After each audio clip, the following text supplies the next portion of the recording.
विवेक जी, आप अभी 2.5 महीने से अगर आप नई डिबेट में आए, बाहर थे, तो मैं पूछना चाह रही हूँ आपसे, आपने देखी है क्या फिल्म धुरंधर?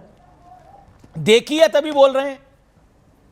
हाँ हाँ, नहीं देखी है तो एक बार हाँ, पहले एंडोर्स तो करें कि हाँ हमने देखी है, पहले बताएं तो। देखी है तो क्या आपको किस एंगल से लगा कि वो फिल्म भारत में I think this movie should be band. नहीं, भारत में क्या बनी? इट्स एन एजेंडा मूवी, वो हिस्टोरिकली भी गलत है, फैक्चुअली गलत पिक्चर है। विवेक जी मतलब मैं मजाक में कहूं तो आपकी थॉट से तो एक प्रदेश में एक भी सरकार नहीं बन रही, इसीलिए उससे आगे बढ़ जाते हैं विवेक जी। द थिंग इज कि धुरंधर में कोई बात नहीं, 70 साल हम ही लोग रहे थे, फिर आ जाएंगे। तो पाकिस्तान के इंटरनल धुरंधर पाकिस्तान के इंटरनल इश्यूज पे बनी एक फिल्म है जिसमें पाकिस्तान का जो सूरत हाल है उसको पूरी तरह से उसकी बखिया उधेड़ दी गई है। अब इसमें हम क्या कर सकते हैं बताइए? हाँ। अब ये आपको पसंद आए नहीं आए, पाकिस्तान से आपको प्रेम है नफरत है, उससे क्या लेना देना? इसका इस डिबेट की फ्रेमिंग से क्या लेना देना? भाई मेरा भी बना दीजिए ना एक फिल्म, मदनी जी ने एक फिल्म अमेरिका पे भी बना दीजिए, डोनाल्ड ट्रंप पे बना दीजिए ना एक फिल्म, ट्रंप फाइल्स कब बनाएंगे मैडम? आप ही कहते थे ना, इतना ह्यूमिलिएशन हुआ है मेरे मुल्क का, आप ही की मेरे प्राइम मिनिस्टर का, मेरे देश का। ट्रंप फाइल्स बना देना। अदब से कहना चाहूंगी विवेक जी कि भाई बनाओ ट्रंप फाइल्स। बहुत अदब से कहना चाहूंगी, ज्यादा नहीं। आज से 15 वर्ष पहले जब हम दिल्ली यूनिवर्सिटी में यही पूछते थे तो आप कहते थे तो आप बना लो फिल्म। तो मैं आपसे आज कह रही हूं, आप बना लीजिए अमेरिका पर फिल्म। आपको पसंद नहीं आ रही धुरंधर, अब बनाइए ना, चाइना पर बनाइए, पाकिस्तान पे ही दोबारा फिल्म बना लीजिए, आपका अपने हिसाब से बनाइए और देखिए जनता कितना पसंद करती है बॉक्स ऑफिस पे। चलिए धुरंधर फिल्म का ये डायलॉग है, मैं बोल देता हूं। खुली ये आइडियोलॉजिकल वक्त की लड़ाई है सबसे खूबसूरत बात ये है कि वो बदलता जरूर है। और यही बात जो विवेक आप बोला करते थे कि अगर आपको पसंद नहीं आता सॉफ्ट पावर को यूज करिए, फिल्म बनाइए। अब फिल्म बन गई, जब आपका मौका आए तो आप बनाइएगा, जब आपका मौका आए तो आप बनाइएगा। अब वक्त बदला हुआ है। अब वक्त बदला हुआ है। इस बदलते वक्त के साथ आपको भी बदलना थोड़ा थोड़ा तो पड़ेगा। वक्त की सबसे खूबसूरत बात यह है, ये बदलता जरूर है और बदला है, और बदला है हर दिशा में बदला है। 26/11 के संदर्भ में बदला है। 26/11 का अटैक हुआ था और हम हाथ पर हाथ धरे बैठे हुए थे। बदला वक्त, पुलवामा हुआ, ऐसा नहीं, पीट कर आए पाकिस्तान को, बदला वक्त ना, ये बदलते वक्त की कहानी है। Okay Subrashtra, make your point on the topic, विषय पे। जी एक चीज और मैं बस इसमें कह दूं, 15 वर्ष पहले जब कहा जाता था तो बड़े तंज से कहा जाता था कि अरे आप लोग फिल्में बना पाइएगा, ये आप लोग फिल्में बना पाइएगा, बड़ा तंज होता था। आज वही फिल्म बन ही नहीं रही है, नेशनली इंटरनेशनली बॉक्स ऑफिस से लेकर के क्रिटिकल अक्लेम तक पा रही है। मैं कह रही हूं, चैलेंज दे रही हूं, अब आप बना के दिखाओ, हम भी देखते हैं देश की जनता कितना पसंद करती है। आप तो लोकतंत्र में विश्वास करने वाले लोग हैं। बहरहाल मदनी का जो बैननी नहीं, मैं डिबेट चाहेंगे कि लेफ्ट वर्सेस राइट होके रहे, लेकिन ये मदनी वर्सेस रेस्ट की बात है। आज मदनी जी ने जिस तरीके से पूरे संघ पे प्रश्न चिन्ह लगा दिया, मदनी जी को क्या पता है इस देश के बारे में? मदनी जी को यह मालूम है कि जब हिंदू मुसलमान दंगे भड़के थे 1947 में, तो सबसे पहले जिन लोगों ने जा करके वहां से शरणार्थियों को हाथ जोड़ जोड़ करके लाया था और कैंपों में बसाया था, वो राष्ट्रीय स्वयंसेवक संघ के लोग थे।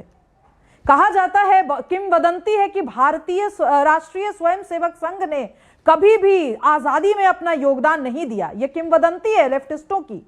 मैं पूछना चाहती हूं, रिसीव करने कौन गया था? दंगे भड़के किसकी वजह से? मैं ये सब नहीं बोलूंगी कि गांधी और नेहरू की वजह से भड़के, नहीं, मैं कह रही हूं दंगे भड़के जिन्ना की वजह से, और इस तरफ से कांग्रेस की तरफ से जिन्होंने भी साइन किया होगा पार्टीशन के डॉक्यूमेंट पर। लेकिन उसमें पिसे जो आम लोग, वो आम हिंदू, उनको रिसीव करने कौन गया? तो मदनी जी को इतिहास का यह पन्ना याद नहीं रहता क्या? और मदनी जी ने तो आज तक कांग्रेस की राजनीति के, सही कह रहे हैं अजय आलोक जी, अगर समाजवादी पार्टी ज्वाइन करते हैं मदनी, तो क्या विवेक श्रीवास्तव उसकी जिम्मेवारी लेंगे कि आकर के मुखालफत करेंगे सीधे सीधे?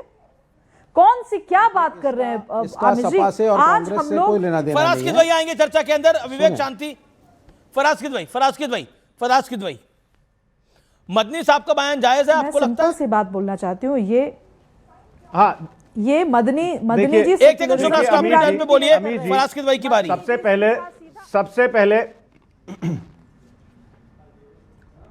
सबसे पहले तो मैं अपने दोस्त छोटे भाई अजय आलोक जी को आज बहुत बहुत बधाई दूंगा।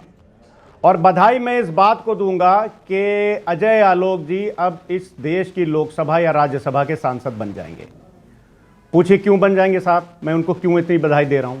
वो इसलिए दे रहा हूं कि जिस तरह से अब मुसलमानों के खिलाफ इन्होंने आग उगलना शुरू की है, इनका प्रमोशन होना तय है। नीतीश राणे जब बोलता है मस्जिदों में घुस घुस के मारेंगे तो वो मंत्री बन जाता है।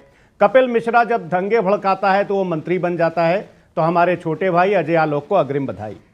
दूसरी बात, मुजफ्फरनगर दंगों की बात हुई। अमीर जी, मुजफ्फरनगर दंगों में अजय भाई, आपकी इंफॉर्मेशन के लिए मैं बता दूं कि द ओनली कन्विक्टेड एमएलए, उसका नाम था विक्रम सैनी। वो भारतीय जनता पार्टी का विधायक था जिसको कि माननीय न्यायालय ने उसको दंगों में शामिल होने के लिए सजा दी थी और उसकी विधायकी गई थी। जल्दी से गूगल करिएगा, आपको पता चल जाएगा। अच्छा, अब आ जाते हैं साहब के 1947 के बाद हुई। हाँ, मैं आ रहा हूं। देखिए मैं आ रहा हूं। देखिए, मदनी साहब ने जो बयान दिया है आपके जरिए, जो मुझे पता चला, शायद उसमें आरएसएस का नाम उन्होंने कहीं नहीं लिखा है। अमीर जी, लिखा है क्या उन्होंने? मैं अपनी जानकारी के लिए पूछ रहा हूं, मैंने पढ़ा नहीं ठीक से। क्या लिखा है उन्होंने? उन्होंने बोला 1948 के बाद ही कुचल दिया जाता तो अच्छा आरएसएस होता। का नाम लिया उन्होंने? बिना नाम लिए कहा है। हाँ, अब हमारी बहन शुभराष्ट्रा ये बोल रही हैं कि मदनी जी ने संघ के बारे में ये कहा। इसका मतलब, ऑन अ लाइटर नोट मैं बोल रहा हूं, चोर की दाढ़ी में तिनका। नहीं, डिबेट में लाइटर नोट क्या है? जो मदनी साहब ने बोला, मैं उसको रिलेट करना चाह रहा हूं। नहीं, आमिर, मैं जवाब दूंगी इसका। Okay, Subrashtra wants to reply. Subrashtra 30 second reply, 30 second time limit को फॉलो करिएगा। नहीं, अभी शुरुआत हुई है। पहले तो मैं हाथ जोड़ करके मुसलमान धर्मगुरुओं से माफी मांगना चाहती हूं और मैं हाथ जोड़ करके समाजवादी पार्टी के प्रवक्ता से गुजारिश करती हूं कि मेरा सर कलम ना हो। आप अगर ये कह देते हैं, आपके मदनी साहब आकर के कह देते हैं कि कुचल देना चाहिए बिना नाम लिए किसी का, अगर कोई 20% को कुचल देने की बात करे तो यहां पे क्या होगा? मैं फिर से गुहार लगा रही हूं कि मेरा सर इसी धड़ से लगा हुआ होना चाहिए। मैंने भी नाम नहीं लिया, किसी को फिर बुरा नहीं लगना चाहिए।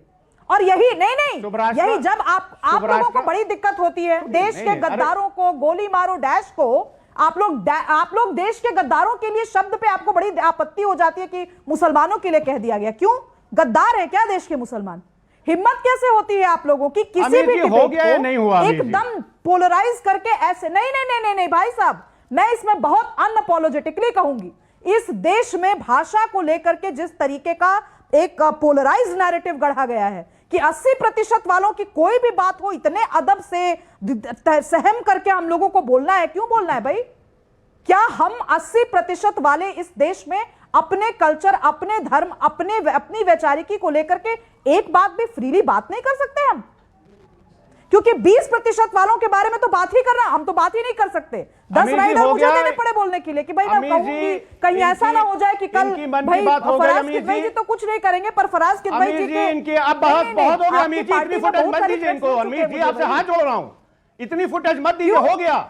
मैंने बस 40 सेकंड बोला। मैंने तो किसी संगठन का नाम नहीं लिया, जैसे मदनी साहब ने नहीं लिया।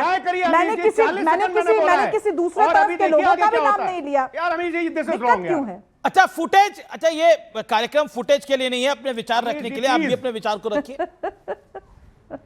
फराज किदवई, अब मैं अपने विचार रखूं, यही भाषाई स्तर होता है। शुभराष्ट्रा जी ने कहा, ये एक नेता, ये नहीं, मैं ये ऑन रिकॉर्ड रखना चाहती हूं कि एक नेता और नागरिक के बीच में आज यही संबंध रह गया है कि नेता के सामने अगर उनकी मुखालफत करते हुए एक लाइन बोल दो तो सीधे कहते हैं इनको फुटेज देना बंद